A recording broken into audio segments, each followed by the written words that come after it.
Redmi A3 customer FRP ভুলে গেছে বা জিমেল অ্যাকাউন্ট ভুলে গেছে, এটি কোনোভাবেই খুলতে পারতেছে না।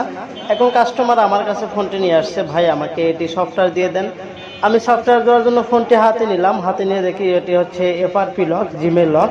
এটি কোনোভাবেই অনলাইন থেকে বা ইউটিউব থেকে ভিডিও দেখে খোলানো যাচ্ছে না।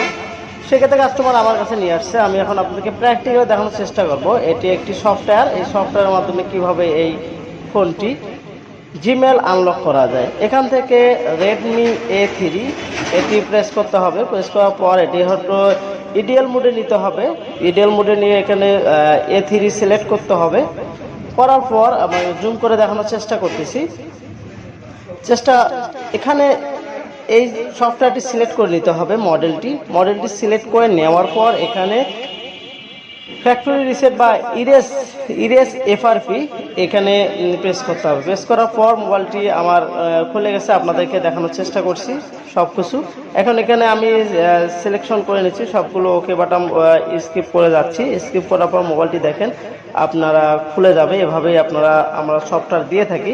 আপনারা তাদের মোবাইলগুলো প্রবলেম হবে তারা নিয়ে আসবেন, ইনশাল্লাহ আপনাদেরকে এ ধরনের লক জাতীয় প্রবলেমগুলো সলভ করা হবে ইনশাল্লাহ।